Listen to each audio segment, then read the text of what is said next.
Welcome to From Betrayal to Breakthrough, and here is a mini dose of Dr. Debi where I'm sharing tips, suggestions, strategies, and sometimes just motivation to have you move past your betrayal once and for all.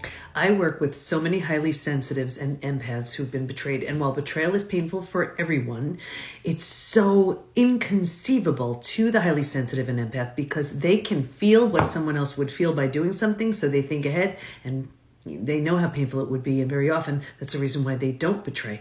So when it happens to them, it's mind-blowing. It's so painful. And the narcissist and the highly sensitive empath, that is the perfect storm. I actually have a chapter on that in Trust Again. But I was explaining this to one of our members yesterday, and I was saying, with a narcissist, it's sort of like they're cruising along because they're always so upset. Why are they just sort of like as if nothing happened? I'm in so much pain, and they're great. No, they're not great. Here's the way it is. It looks kind of like this. No real highs, no real lows, because they don't have that sense of empathy. They don't have empathy, or a level that you do. So they're not experiencing those deep lows, and they're not experiencing those deep highs either, because someone who needs to have their needs filled externally, there's a lack internally. Here's what happens with the highly sensitive and the empath. They're not doing this. They're doing this. They crash, and they crash hard. Here's the best part, though. Once they realize, you know what, I'm going to do whatever it takes to get through this, they start the climb and they keep going and they experience levels of peace and joy and happiness and fulfillment and everything that they never would have had that not happened. So while the narcissist is doing this, the highly sensitive, the empath, and those of you who, tend towards those things, it's that deep crash, but then it's that big high. So, while so many people say, oh my gosh, it's such a burden, feeling so deeply, it's also your superpower. So hope that helps, because I know how painful it is. And I also know you're headed for this. You just have to move through the 5 stages from betrayal to breakthrough. This is stage 2, stage 3, stage 4, stage 5.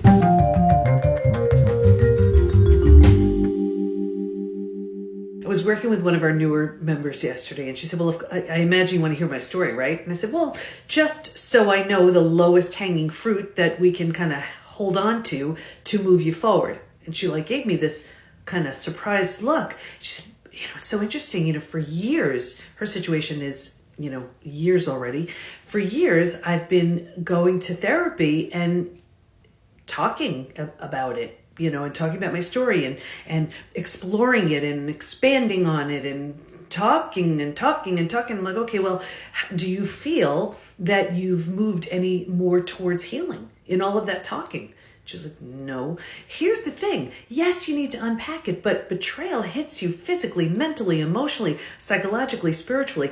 All of those aspects all need to be healed.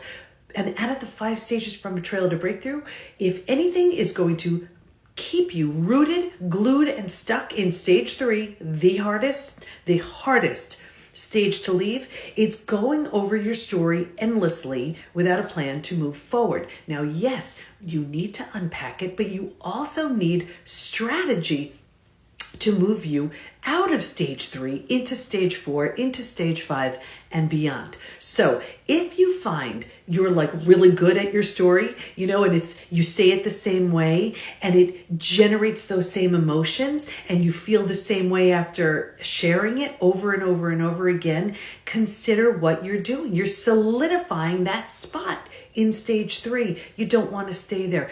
Transformation doesn't even begin until stage 4. Stage 4 is really fun, really action-oriented, but not action-oriented around, the cheating partner and narcissists and gaslighting and all that stuff. No, it's action-oriented around what modality, what strategy, what new tool, anything to help me transform.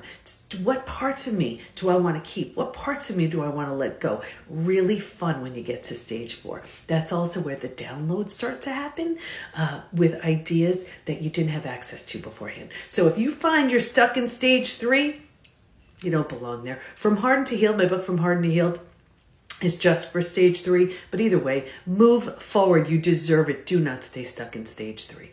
Move from stage 3 to stage 4 to stage 5 and beyond. Check my bio for all kinds of resources. Hope that helps.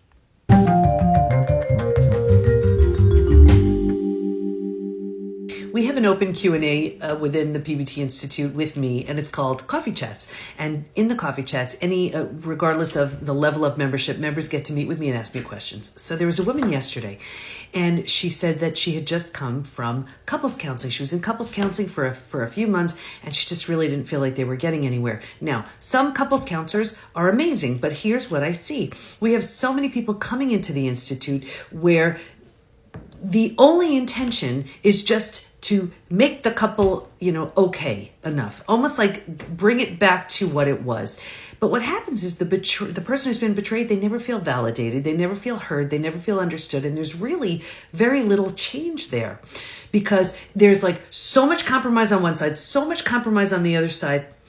And it just doesn't work. So here's what happens. After betrayal, there is an absolute death and destruction of the old. The old you, the old partner, the old relationship. Now with that, you could birth something beautiful, but it takes you, right? Here's what we typically see.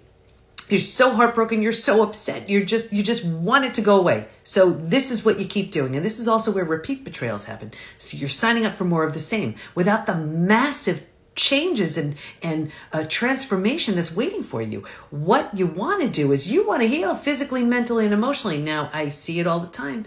If your only intention is to be okay with this person, the person who betrayed you without that person changing, which is crazy enough, right here, here's what you wind up doing. You keep sabotaging yourself because you don't want to outgrow that person. What you want to do is take that time to figure out who you are, what you want, who you want to become, change whatever you were settling for, change those limiting beliefs that had you think you were less than, unworthy, whatever it was. Now, this person may say, I better step up my game, and we never know what's going to show up when they do, and we have a rebuild program for that. For the betrayer, they do this. You meet up again up here, and it is an entirely different relationship.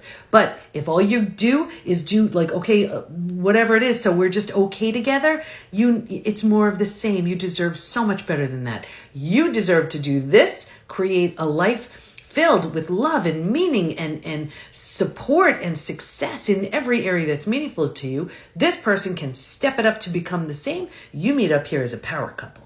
That's transformation. You need the right tools, support, and the right community to move through the 5 stages from betrayal to breakthrough. And we have all that within the PBT Institute. So join us at the PBT, as in post-betrayal transformation, thepbtinstitute.com. There's a version of you who's so confident, healthy, peaceful, and happy on the other end of your healing. And we can't wait to help you get there. We got you. Thanks for listening. And here's to your breakthrough.